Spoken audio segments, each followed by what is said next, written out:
Espace TV, les grandes gueules, tout sur les dessus de l'actu. Ahmed Kamara, Zachary Milimono, Roby, Mohamed Djibril Kamara, Moussa Moïse Silla, Lami Girassi forment les grandes gueules. Nous sommes le 20 mars 2015, c'est la journée internationale de la francophonie. Bonne fête aux 220 millions de francophones à travers le monde, à travers les 5 continents.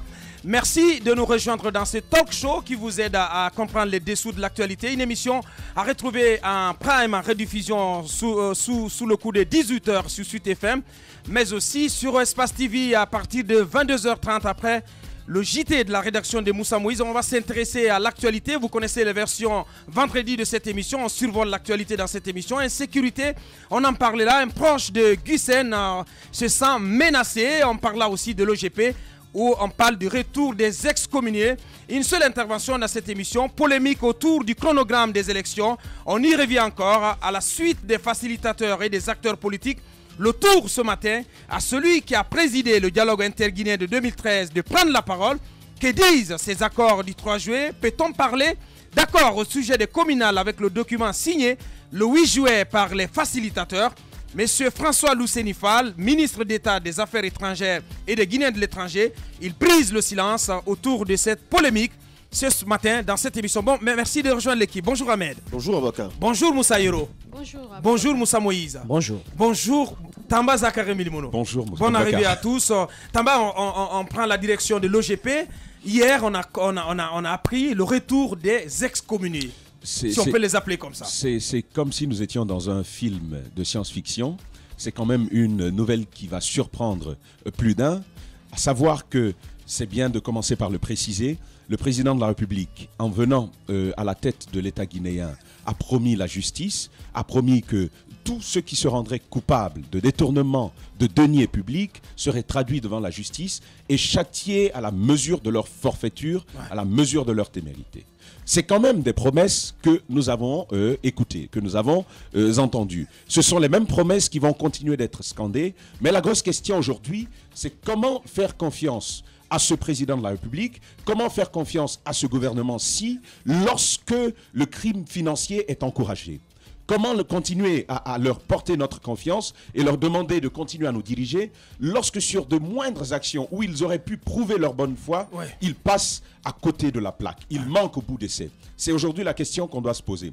Qu'est-ce qui peut nous conduire à le dire? Aboubacar titrait tantôt l'OGP, le retour des excommuniés. C'était tout à fait normal. C'est assez bien titré, j'ai bien apprécié. Merci. Moi, je dirais que hier, ils étaient des excommuniés. Aujourd'hui, ce sont des triomphants qui arrivent. C'est un retour triomphal de 3 têtes au niveau de l'OGP. Vous allez voir qui. D'abord, premièrement, il y a M. Mangué-Silla. M. Mangué-Silla dont on a suffisamment parlé ici dans ce studio. Il y a M. Bella Doumbouya. M. Bella Doumbouya qui avait été DAF au niveau de l'EGP. Aujourd'hui, il y a aussi en 3e position M. Koké Kondé, qui revient en tant que chef comptable de l'OGP. Ils ont tous été réhabilités, ils ont été réinstallés dans leurs fonctions. Et par qui? C'est là la grosse question. Par qui? Par le département de la communication. Le département de la communication. Donc, le chef de cabinet, accompagné du secrétaire général, sont venus... De l'inspecteur général. De l'inspecteur général, merci. Du département, sont venus au niveau de l'OGP hier, en pompe, installer triomphalement ces personnes qui sont concernées... Qui avaient été renvoyées par Paul Moussa Diawara. Monsieur Paul Moussa Diawara. Alors, il y a une première question qui se pose. La première question, c'était de savoir, la question qui se posait, c'était de savoir, si tu permets, qu'est-ce qui a concouru à ce retour? Est-ce qu'on a tordu la main à Paul Moussa Diawara? C'est la question. Est-ce qu'on lui a tordu la main? J'ai dit que je vais y venir. On sait tous la médiation qu'il y a eu autour de M. Paul Moussa Diawara pour permettre que ces personnes reviennent. Ça n'a pas marché. Ça a dû être le département avec la personne on nous aurait-on dit, avec la personne du ministre Makanera, pour faire en sorte que ces personnes puissent revenir.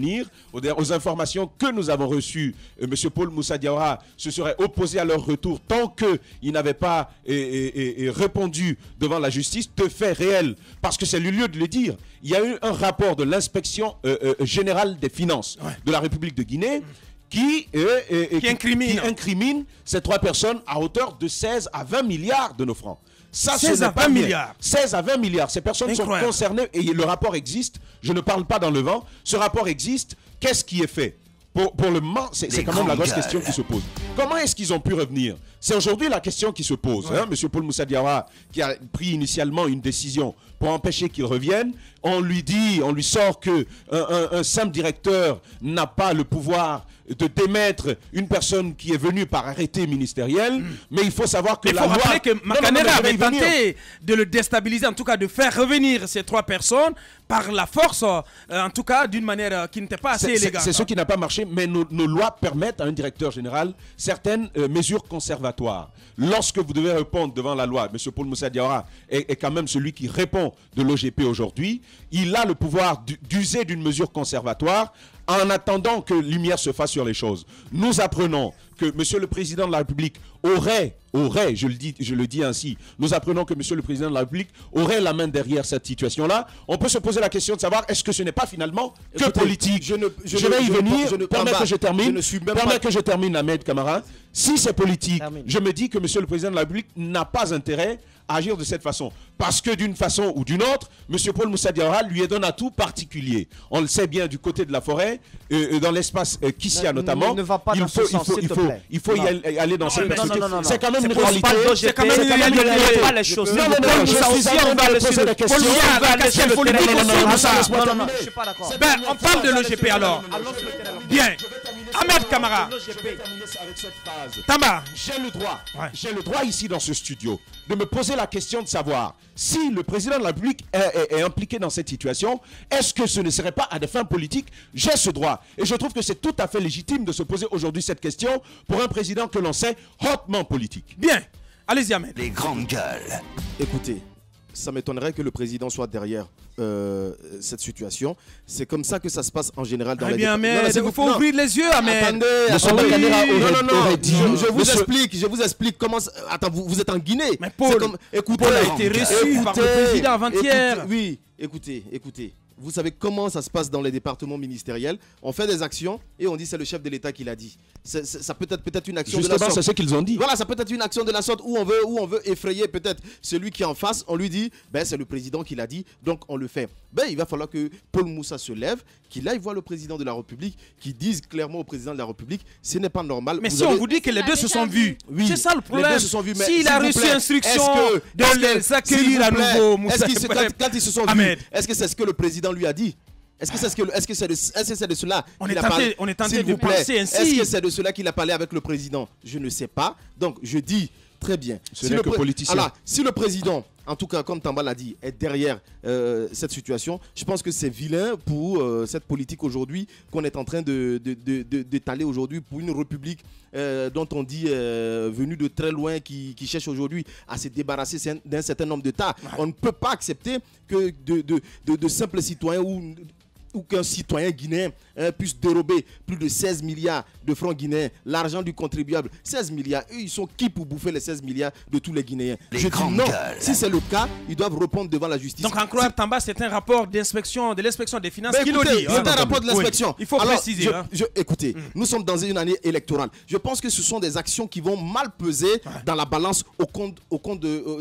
et qui sont scrutées par l'électorat. Bien évidemment, parce qu'on ne peut pas accepter que des gens essaient de prendre des valises de plusieurs milliards et s'en aller comme ça et que le président ne dise rien pour un 5e mandat que le peuple de Guinée va lui confier. Qu'est-ce qui se fera en ce moment? Ben, on prendra la banque centrale pour partir. Non, mais écoutez, c'est la réalité. Je pense que ça ne devrait pas marcher comme ça. C'est l'argent du contribuable. Il y a des gens qui nous regardent. Je pense que la Guinée doit rentrer dans le giron des pays quand même... des pays normaux. Normaux, c'est important. Aujourd'hui, s'il y a des gens qui ont détourné, ben, ces gens devront répondre devant la justice. On ne devrait pas pousser un monsieur qu'on a mis à un poste pour bien gérer, lui demander de prendre des gens qui ont fait des détournements qui passent devant la justice. Quand ils passeront devant la justice, s'ils sont reconnus des faits qui leur sont reprochés, ben, ils iront purement et simplement en prison et ils vont rembourser le peuple de Guinée. Si ce n'est pas le cas, ben, tout simplement, il faut les réhabiliter dans leur fonction. Ça, je suis d'accord pour ça. Mais je ne suis pas d'accord qu'on les réhabilite dans leur fonction alors qu'il y a des soupçons qui pèsent sur eux sans que la justice ne se soit prononcée.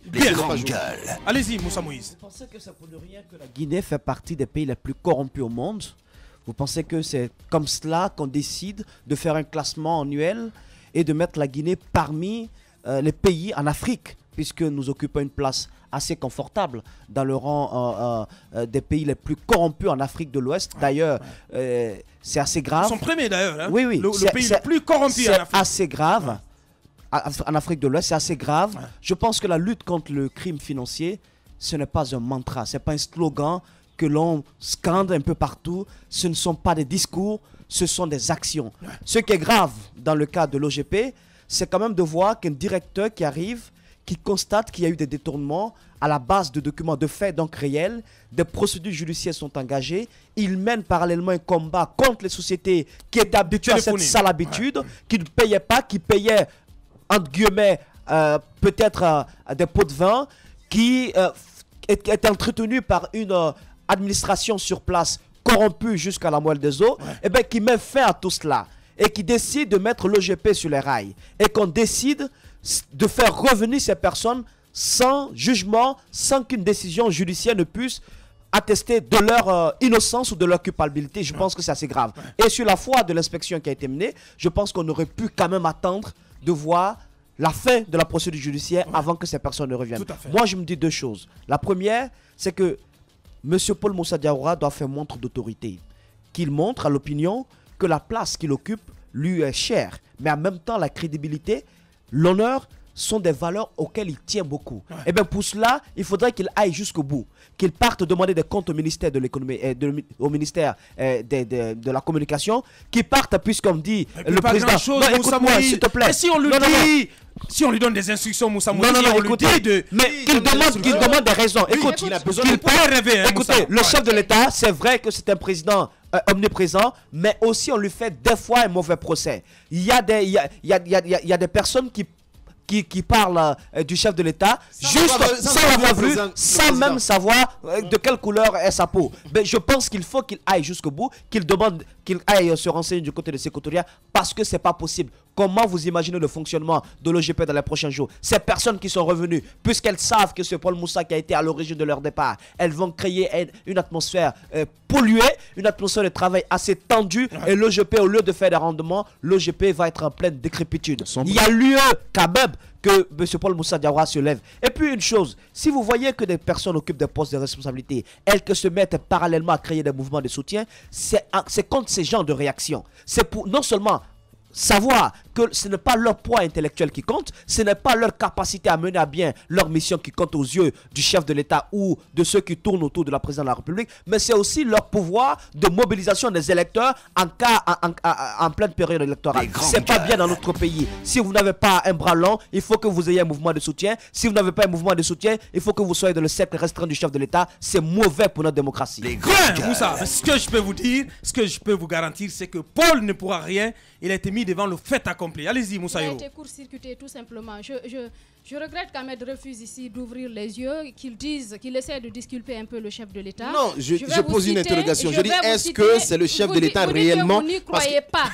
Alors ça se passe en longueur de journée en Guinée. Seulement 4 cas ici qui vous disent que le plus souvent, le chef d'État est informé de la situation, mais il ne réagit pas. On va prendre le cas, par exemple, d'Ablai Keita du côté de l'EDG, avec tous les milliards qui ont été détournés de ce côté. Est-ce que ce monsieur a répondu devant les tribunaux? Non. Je vais vous parler du cas des travaux publics avec tous les scandales dont on a parlé ici. Ce monsieur a été propulsé ministre. On va parler du cas de certains commissaires qui ont été reçus du côté de Sékou Touré à un moment donné.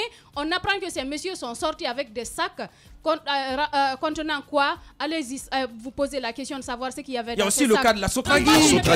La Sotragui. Je ne peux pas mettre le président en dehors de tout cela. Le monsieur, il a été tout simplement court-circuité parce qu'à un moment donné, il était dur là-dessus. Il ne voulait pas recevoir ces hommes. Et il y a quelque chose dont ces messieurs sont reprochés. Je pense qu'ils devraient répondre avant qu'on ne les réintègre. Je pense qu'on encourage un peu l'impunité dans ce pays. On encourage les gens à commettre des détournements, à faire ce qu'ils veulent. Tout cela est politique. Vous ne me direz pas qu'il n'y a pas la politique derrière. Et quand c'est comme ça, c'est grave. On en sortira.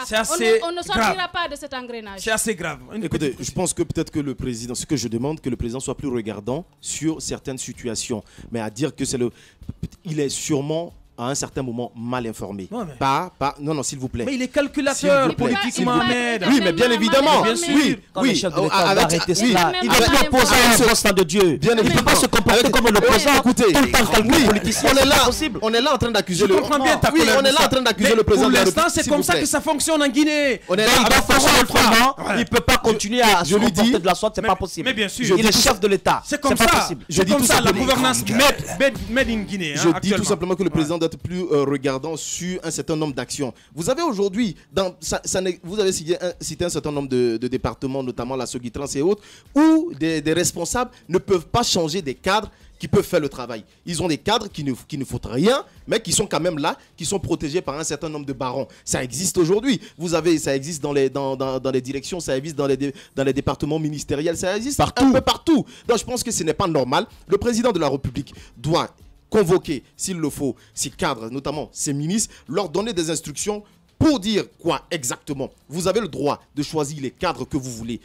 Laissez vos directeurs également choisir les bons cadres. Quand on dit parce qu'on ne peut pas choisir de toutes les façons s'il n'y a pas une enquête de moralité pour savoir exactement qui est cette personne et voir la capacité de la personne. Je pense qu'il y a un comité qui existe déjà pour travailler sur ce genre d'action. Si c'est fait ainsi, je pense que ça permettra d'éviter un certain nombre de problèmes. Mais quand on enlève quelqu'un ou on veut changer quelqu'un tout simplement, on nous dit non parce qu'il vient de tel endroit, on ne peut pas l'enlever, c'est un poids ici. Je pense que ça ne peut pas marcher. Oui, vous êtes en train de faire vos calculs politiciens pour dire que c'est un poids dans telle zone. Mais pendant ce temps, il est en train d'enfoncer toute une république. Ouais. Je pense que ce n'est pas normal. Quand on choisit des gens à des fonctions, il faut laisser ces personnes choisir leurs collaborateurs. Voilà, leurs collaborateurs.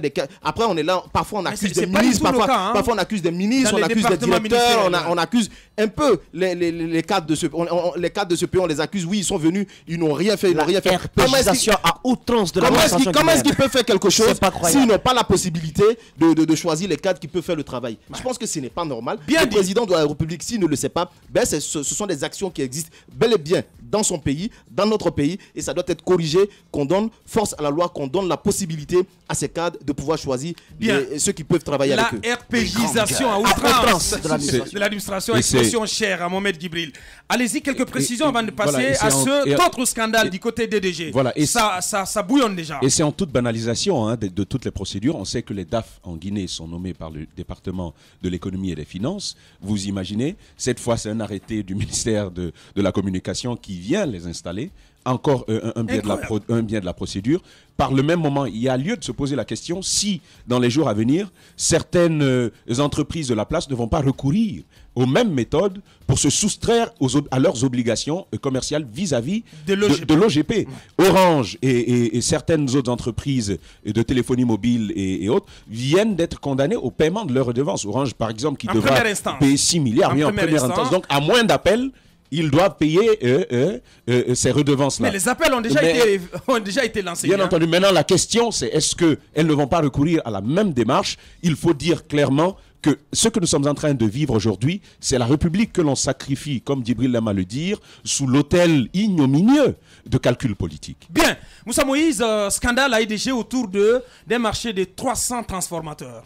C'est une enquête qui débute à peine, mais qui si toutes les données que nous avons s'avèrent, c'est quand même un énorme scandale. Il y a lieu de savoir une chose. Il existe une société sur place qu'on appelle Topaz, tout le monde connaît Topaz, mais également E2G pour un marché concernant 300 transformateurs.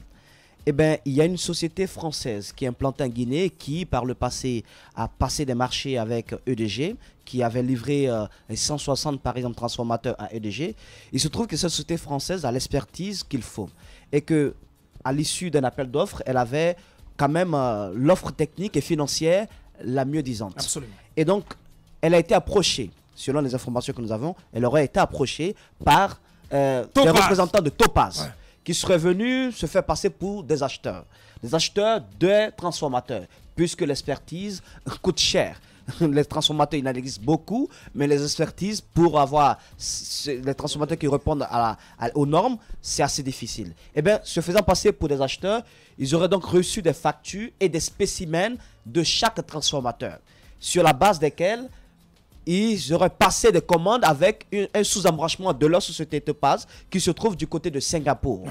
Donc, des transformateurs marque Viné, Avini Holding, c'est le nom de la société qui se trouve du côté de Singapour, a donc fabriqué des transformateurs un peu du même acabit un peu que la société française sur place.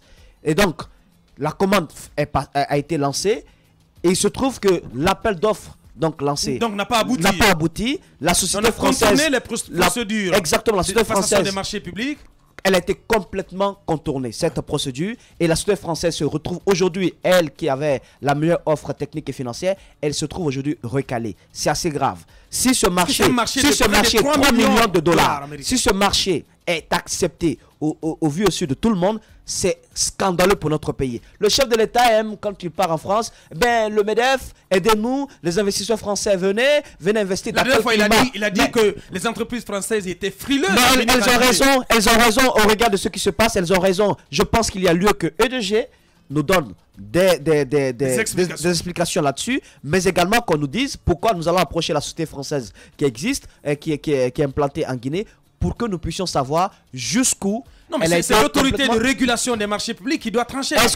Si l'autorité peut trancher, vous savez jusqu'où vont les embranchements, jusqu'où vont les intérêts, parce que c'est une question d'intérêt. C'est une question d'intérêt. Si cette histoire s'est passée, c'est pas maintenant que ça a commencé. Si c'est maintenant que la presse la prend, ça veut dire que quelque part, il y a des personnes qui étaient toutes contentes de voir la procédure aller ainsi. On ne peut pas mettre en place des textes de procédure et les violer au quotidien. C'est pas possible. Des institutions aussi. Doit avoir honte quand même d'être toujours cité quand on parle de cas de corruption. C'est honteux. Bien, la République d'Alpha Condé. On parle d'insécurité, Moussa Yoroba. Vous nous apprenez un proche de Guy Sen se dit menacé. En tout cas, c'est une information Guinée 7, un certain monsieur Keita dont on va taire ici le prénom, qui se sent menacé. C'est un proche de monsieur Guissen qui a été tué, vous vous souvenez, ce cadre, mais aussi de monsieur Kiernoali Oudiaouné.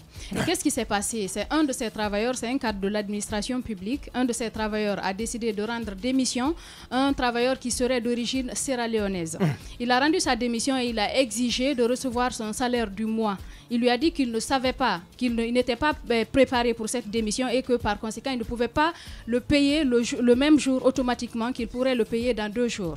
Alors, la discussion terminée, le monsieur a décidé de se rendre du côté de la cuisine pour, en tout cas, chercher une assiette. Sans le savoir, il était là à rincer l'assiette. Le monsieur est venu dans son dos avec un couteau, un poignard. Il voulait le lui planter dans le dos. Heureusement qu'il y avait un autre travailleur qui était là, qui a pu agir à temps pour le sauver. Donc, il a réussi à avoir la vie sauve grâce à l'appui, à l'aide de cet autre travailleur-là. Donc, qu'est-ce qu'il a fait? Il a porté plainte du côté de la gendarmerie de Amdalaï, où d'ailleurs il a payé le salaire du mois de ce travailleur qui a rendu démission. Mais aussi, l'affaire a été transportée du côté du tribunal de Dixine. Mais qu'est-ce qui s'est passé? Fort malheureusement, le monsieur s'est retrouvé dehors. Le monsieur qui a voulu... Le Sierra-Léonais. Il s'est retrouvé dehors sans que le monsieur ne soit confronté sans qu'il ne soit confronté à monsieur Keita. Normalement, on devrait peut-être lui trouver un avocat, le confronter à monsieur Keita, ce qui n'a pas été le cas. Et fort malheureusement, il est revenu le narguer à son bureau, là où il travaille. L'interrogation est de savoir comment un monsieur qui est accusé de tentative d'assassinat, de meurtre, peut se retrouver dehors. C'est surtout qu'il a libéré. Il a été au niveau du tribunal de Dixine. Qu'est-ce qui s'est passé réellement? Parce qu'il était du côté de Amdalaï, où la plainte est portée, mais la procédure s'est transportée jusqu'au niveau du tribunal. Qu'est-ce qui s'est passé? Mais aussi, il faut se poser la question, parce que vous le savez, le présumé assassin de M. Guissen s'est retrouvé, selon les informations qui ont été données, ce monsieur se serait retrouvé du côté de la Sierra Leone. Donc, est-ce qu'il y a une connexion possible? Est-ce qu'il y a un lien? C'est la grosse question qu'il faut se poser. En tout cas, nul n'est en sécurité dans ce pays. S'il faut que à chaque fois qu'on porte plainte contre une personne, peut-être que si elle a plus de bras longs, plus de relations, qu'elle se retrouve dehors, on s'interroge. La question, c'est de savoir aussi comment ce sujet sierra-léonais s'est retrouvé dehors. C'est extrêmement important. Comment a-t-il été libéré et par qui du côté du tribunal de première instance de Dixine? Les enquêtes vont se poursuivre. Nous marquons une petite pause. On revient dans un instant. 9h, 10h30 sur Radio Espace Guinée. Retrouvez les grandes gueules ou le débat citoyen sur la radio d'opinion. Savoir et comprendre l'actualité. Les grandes gueules. Tout sur les dessous de l'actu. Ici, l'actu rime avec liberté de ton sur Radio Espace. Vous le savez très bien, 3 possibilités pour réagir à nos sujets. GG 8037. ou vous allez sur le site de la radio, le www.espacefmguinée.info, où vous faites le 657 39 13 13 et vous avez la possibilité donc de réagir à nos sujets polémiques autour du chronogramme des élections. On y revient encore dans un instant. François Lousenifal, ministre d'État des Affaires étrangères et des Guinéens de l'étranger, il brise le silence chez nous. Et puis le monde de la francophonie en fête, c'est le 20 mars, vous le savez. Les pays en partage la langue française célèbrent la journée internationale de la francophonie à travers des concours de mots, des spectacles, des festivals, des films, des rencontres littéraires, des expositions artistiques ou encore des rendez-vous gastronomiques. L'association des jeunes francophones de la Guinée pourrait donc s'exprimer dans ce studio donc avec Issa Diallo qui est déjà dans nos locaux. On revient donc sur cette actualité. Ahmed, dans un instant, François Lousenifal qui a présidé le dialogue interguinéen de 2013 va prendre la parole. Écoutez, on aura aussi sa version des faits, mais de toutes les façons, aujourd'hui, que ce soit l'opposition ou la mouvance présidentielle, je pense que les deux partis ont aujourd'hui leur position. Il sera très difficile de faire fléchir l'une des parties. Mais ce qui reste clair aujourd'hui, c'est comme on l'a toujours signalé, c'est l'intérêt de la nation qu'il faut voir. Appliquons les lois. Si, à un certain moment, je le rappelle, ces cadres se sont entendus sur un certain nombre de points. Oui, c'est clair que c'est la loi qu'il faut appliquer, mais si la loi n'a pas pu trancher et qu'à un certain moment, il y a eu des accords, il faut quand même respecter ces accords. Je pense que c'est ce qui peut garantir également la confiance entre les acteurs politiques. Il ne peut pas y avoir de confiance à 100% entre les acteurs politiques. Comme je le disais, ce n'est pas une situation qui est forcément propre à la Guinée. C'est un peu partout dans le monde, parce que même aux États-Unis, quand il y a des élections, oui, parfois on dit oui, il y a ceci, il y a cela. On a vu des élections où les résultats ne sont même pas sortis à temps. On a parlé de fraude à un certain moment. Donc c'est pour vous dire que même dans ces pays développés, parfois la confiance est un peu touchée. Mais ici, il faut quand même se battre pour avoir ce minimum de confiance qui n'existe pas du tout entre la classe politique. 1, 2, 3, il faut faire appel à des médiateurs, il faut faire appel à la communauté internationale. Ça devient grave. Ça veut dire tout simplement qu'on est en train de montrer que à un certain point, nous ne sommes pas responsables face à notre destin. Un véritable écheveau politique. Comment le démêler? En tout cas, on va donner la parole ce matin à M. François Lousenifal qui est déjà en direct dans cette émission. Les grandes gueules. Monsieur le ministre, bonjour. Bonjour. Bienvenue dans les grandes gueules. Nous le savons, vous avez dirigé le dialogue politique interguinéen de 2013. 2 ans après, ça coince toujours. Et ce qui vient empirer les choses, c'est ce chronogramme qui fait désormais beaucoup de bruit. Un premier regard là-dessus. Je vous remercie de me donner cette occasion de m'exprimer. J'ai suivi au cours des derniers jours un grand débat sur cette question, et avec beaucoup d'intérêt aussi. Et je me suis toujours dit que, étant un témoin privilégié du dialogue, parce que j'ai eu l'honneur de présider le dialogue interguinéen, et avec l'assistance de collègues, mon collègue Jenis surtout, et je peux vous parler effectivement de ce qui s'est passé au dialogue. Ce qui s'est passé, c'est que nous avons essayé de trouver une solution pour l'organisation de l'élection législative. L'objectif, c'était cela, et uniquement cela. Parce qu'il y avait à l'époque de gros problèmes sur l'opérateur Wemark, sur la révision des listes, la participation des Guinéens de l'étranger à l'élection. Et il y avait aussi le problème du 28 septembre, les enquêtes à mener et les suites qu'il fallait donner. Et donc, c'est sur ces 4 questions que nous avons planché.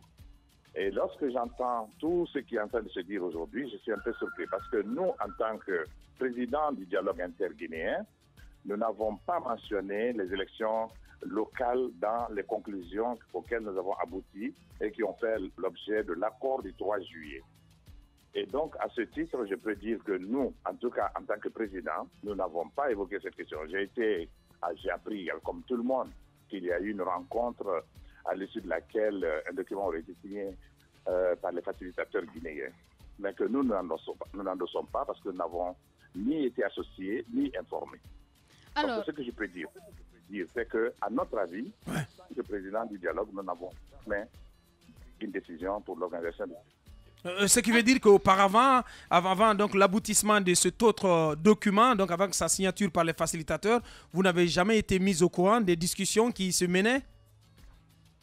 Non, pas du tout. J'étais à Conakry et je crois que c'est une erreur qui a été commise parce que quand on veut se référer au dialogue, on doit se référer à tout le système, puisqu'on veut considérer que c'est un addendum aux conclusions du dialogue du 3 juillet. Et étant donné que j'étais le président et que j'étais encore à Conakry, on aurait tout au moins, on m'aurait invité pour assister, pour au moins terminer, puisqu'on disait que c'est la suite du dialogue. Et comme nous n'avons pas été associés, nous ne considérons pas donc ce qu'ils ont signé comme étant un document du dialogue. En tout cas que nous avons présidé. Alors, donc c'est ce qui pose problème. Les vrais problèmes que dont nous avons parlé, c'était l'organisation de l'élection législative. Vous savez, il y avait une crise profonde dans le pays et personne ne croyait que ce dialogue aurait abouti. Grâce à Dieu, nous avons pu débloquer cette situation avec, il faut le dire, la responsabilité de tous les leaders politiques. Et sur les 4 points que nous avons posés, nous avons pris le soin de dire que c'était un package. Il n'y a pas un à prendre et laisser. Il faut prendre le tout. Et comme il y avait 4 problèmes, alors l'opposition était accrochée à 2 problèmes, surtout Waymark et la révision des listes. Et le gouvernement ne voulait pas changer, ne voulait pas lâcher Waymark et ne voulait pas non plus la participation des Guinéens de l'étranger. Nous avons donc posé les 4 problèmes sur la table. C'est ce qui a été discuté. Moi, je ne me considère pas en tout cas comme engagé par le papier signé par des facilitateurs. Donc pour vous, c'est un faux débat. C'est un faux débat. Pour moi, c'est pas, en tout cas, écoutez, il faut se dire une chose. L'organisation des élections locales s'inscrit dans la logique de la vie politique guinéenne. Et cette élection doit se tenir. Mais il faut tenir compte de certaines réalités. Aujourd'hui, que la date de l'élection présidentielle est fixée et que la CENI a été recomposée, parce que là aussi, je peux dire qu'il y a eu une recomposition paritaire de la CENI avant les élections législatives, suite à d'ailleurs une exigence encore de l'opposition. Le gouvernement a cédé. Nous y avons tous contribué. Le président a accepté la révision paritaire de la CENI.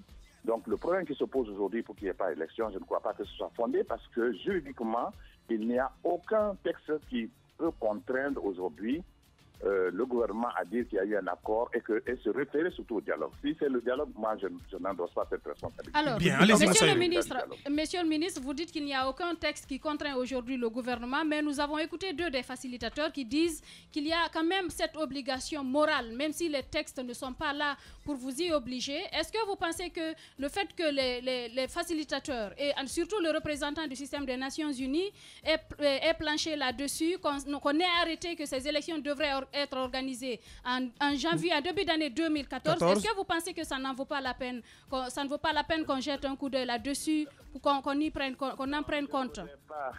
Non, je ne voudrais pas rentrer dans ce débat. Ce que je voudrais vous dire, et je voudrais saluer les facilitateurs nationaux, mais ils savent très bien qu'au cours du dialogue, il y avait un président qui était choisi et qui présidait la séance. Et c'est moi qui ai conduit les débats. Donc vous n'avez jamais été mêlé à ce débat? Non, avec la séance de Saïd Djenid qui était à côté de moi comme facilitateur international. Évidemment, vous savez qu'après le dialogue, moi j'ai cédé pratiquement tout à Saïd Djenid. Parce que pour le rôle qu'il a joué pour ce pays. Mais c'est moi qui présidais cette réunion. Les facilitateurs au cours du dialogue n'avaient pas un grand rôle pendant le débat. Ils étaient là pour assurer quand même la parité entre les 2 camps. Mais si les 2 vont signer un document à part, sans associer la présidence et les facilitateurs internationaux que nous étions, alors je ne crois pas que ce document puisse... Bien. Monsieur François Lousseni-Fall, ministre d'État des Affaires étrangères et des Guinéens de l'étranger, celui qui a présidé donc le dialogue interguinéen de 2013, en direct dans cette émission. Allez-y, Moussa Moïse. Monsieur Fall, on a l'impression en Guinée que les dialogues ont toujours un goût inachevé. Nous allons encore aller à d'autres dialogues? Oui, parce que c'est un dialogue en cours. Il y a un dialogue politique qui était en cours. Mais qui est en panne. Vous posez la bonne question. Vous posez la bonne question. Vous savez, notre pays, c'est souvent les pays des occasions ratées. Le dialogue interguinéen que nous avons mené a permis au pays d'accéder à la paix sociale. Parce que vous savez que sans ce dialogue-là, on n'aurait jamais eu la paix et on n'aurait pas eu l'élection législative. Après cette élection, il s'est engagé un autre dialogue. Et la présidence de ce comité, l'organisation de ce dialogue-là a été confiée à mon collègue ministre de la Justice. Ils ont déjà fait des premières séances. Il s'agit maintenant de conclure. Alors moi, j'encourage donc les partis à conclure ce dialogue politique et qui va permettre certainement, si ce dialogue avait eu lieu, peut-être que cela aurait permis de trouver des solutions aux questions aujourd'hui qui fâchent. Mais malheureusement, il n'y a pas eu de volonté politique, mais il n'est pas trop tard. Notre pays déjà traverse une crise profonde avec le risque Ebola, avec tous les problèmes que nous connaissons. Et aussi, il ne faut pas que notre pays apparaisse comme étant un pays qui ne veut pas avancer. Nous avons fait de grands pas. Il faut avancer. Et dans ce cadre-là, il faut que les partis se mettent autour de la table pour conclure le dialogue qui était présidé par le ministre de la Justice. Et là, partout dans le monde, il y a toujours dialogue. Sans le dialogue, il n'y a pas de vie. C'est la base de toute société. Et moi, je encourage les partis à aller dans ce sens. Monsieur le ministre, cette dernière question, de l'observation de plusieurs, tenir les élections communales et communautaires avant les présidentielles relèverait du bon sens. Et dites-nous, en face d'un vide juridique tel que vous l'évoquiez tantôt, ce ne serait pas judiciable d'opter pour ce bon sens-là? Vous n'êtes pas de cet avis? Écoutez, si vous parlez de bon sens, c'est vrai que normalement, le cycle des élections régulières, doit se tenir dans tous les pays du monde. Dans la voie de la recherche démocratique, c'est important. Au point où nous sommes aujourd'hui, le bon sens voudrait qu'on aille à l'élection présidentielle. Parce que vous savez que nous n'avons ni le temps maintenant, ni les conditions pour organiser les élections municipales maintenant. Il vaut mieux aller à l'élection présidentielle. Monsieur le ministre, même si ça devrait enflammer le pays, le climat politique que vous voyez déjà tout en pourpre. Le pays, ça ne devrait pas être un problème fondamental. Dès lors, le problème fondamental serait d'avoir un vide après s'il n'y a pas élection présidentielle. Monsieur le ministre, vous-même, vous avez parlé de cycle. Vous avez parlé de cycle, ce qui est très important. Le cycle n'a pas été respecté parce que normalement, après la présidentielle, les législatives, on devrait avoir ces communales. Cela, ça dépend d'un certain nombre de facteurs. Moi, je ne voudrais pas rentrer dans ce détail. Je suis d'accord qu'on doit avoir des élections municipales dans ce pays, comme toutes les autres élections. Et c'est important. C'est un cycle régulier qui est recommandé. Mais où nous sommes aujourd'hui, ça ne devrait pas être une condition fondamentale. Puisque aujourd'hui, je vous dis d'abord que s'il se réfère à l'accord du dialogue interguinéen, je rejette cette assertion. Mais ce que je voudrais dire, c'est qu'il faut maintenant aller à l'élection présidentielle et accepter d'organiser les municipales, la date fixée par la CENI. Parce que là, maintenant, nous n'avons plus de choix. Bien. Il faut y aller. Bien. En tout cas, il ne nous reste plus qu'à vous dire merci, M. Fall. Merci d'être intervenu depuis Nabaya. Ok, merci beaucoup. Merci beaucoup et bonne journée. Merci. Dans un instant, la suite. 9h, 10h30 sur Radio Espace Guinée, retrouvez les grandes gueules ou le débat citoyen sur la radio d'opinion. Savoir et comprendre l'actualité. Oui, il a 3 minutes donc exactement dans ce studio pour nous parler de cette journée internationale de la francophonie. Monsieur Ibrahima Issa Diallo, il est le président du réseau guinéen des jeunes de la francophonie. Et Régui Jeff, il est dans ce studio, il est notre invité. Monsieur Diallo, bonjour. Oui, bonjour les grandes gueules. Alors, comment se porte la langue française sur le terrain aujourd'hui quand on sait que tout le monde veut quand même apprendre la langue anglaise? La langue française se porte très très bien et vous-même vous le savez, la langue française évolue et parce que nous avons au sein de la francophonie les pays qui ne sont pas francophones mais qui ont adhéré, qui sont membres de la francophonie. Nous avons même les pays anglophones qui essayent de promouvoir la langue française en l'enseignant au niveau de leurs écoles. Alors à l'occasion de cette 45e journée, de cette 45e journée, quel est le message que vous avez à l'endroit de tous ceux qui ont en commun cet outil linguistique? Le message que nous avons à l'endroit des partis politiques, aussi de la classe politique en général, au gouvernement et au peuple de Guinée. Nous disons, peuple de Guinée, ayons la conviction que rien ne peut se construire dans la violence, que rien ne peut se construire dans le rejet ou la haine de l'autre, que rien ne peut se construire dans l'indifférence ou l'égoïsme, que rien ne peut se construire dans l'engagement, sans l'engagement de toutes les citoyennes et de tous les citoyens de notre pays, sans l'engagement des hommes politiques, du pouvoir en place, de la CENI, des médias, des organisations de la société civile, sans la participation effective aussi et surtout de la jeunesse et de cette moitié de notre population qui constitue les femmes. Alors pourquoi cette particularité de vous adresser directement aux politiques pour une journée internationale francophonie politique où on veut faire la promotion de la francophonie? Pourquoi? C'est aussi la médiation, la diplomatie? Bien sûr, vous savez que la francophonie est une force d'alerte. La francophonie a toujours participé à alerter. Dès qu'elle est saisie, elle a même dépêché directement des émissaires dans les pays en crise. Donc nous nous adressons au niveau de la CENI, de la classe politique, mais aussi à tous les citoyens, parce que nous savons que notre pays traverse des moments très très difficiles. Alors, des moments très très difficiles, vous venez de, s'il y a un passage qui retient mon attention, vous dites que rien ne peut se construire dans la violence, dans le rejet de l'autre. Nous sommes dans une situation très critique en ce moment. Qu'est-ce que vous allez faire en Guinée? ici, nous avons organisé, nous allons tout de suite là, après ici, nous allons organiser des activités culturelles dans une école à Sangoya, où nous allons faire passer des messages. Mais si vous me permettez très rapidement de poursuivre. C'est assez long, Issa ne peut pas, mais on a compris la quintessence de votre message, c'est d'interpeller donc la classe politique et tous les Guinéens à s'investir pour une paix, en tout cas en cette année électorale. Hein. Merci d'être passé. Nous allons jeter un coup d'œil sur notre plateforme parce que nous sommes bousculés par le temps. Et quelques messages reçus au GG 837. Ce premier message qui dit: pour nous, le prochain dialogue doit se faire avec le chef de l'État. Cet autre message: bonjour, c'est Ali Moubindi. L'opposition ne doit plus discuter avec ce gouvernement des menteurs et exiger le départ sans condition de cette maudite CENI. Cet autre message, c'est Gabi. Le peuple de Guinée s'est laissé tromper. Le professeur devrait passer par un stage avant d'être au fauteuil. Gouvernance tordue. C'est Yaya Baguissa. Bonjour les GG. Quand l'amateurisme et le copinage brument sur la compétence, prime, en fait, c'est quelque chose qu'il veut dire. Dans un gouvernement, il n'y aura jamais de résultats. Pauvres de nous. Bonjour les GG. DTS depuis Wanindara. Bonjour les GG. Pour le cas de l'OGP, qui vous dit que Alpha Condé n'est pas au courant de tout? Ahmed, tu as tort. C'est comme ça qu'on se quitte à la fin, au compte de cette émission. Un proverbe pour clore, Tamba. Oui, très rapidement.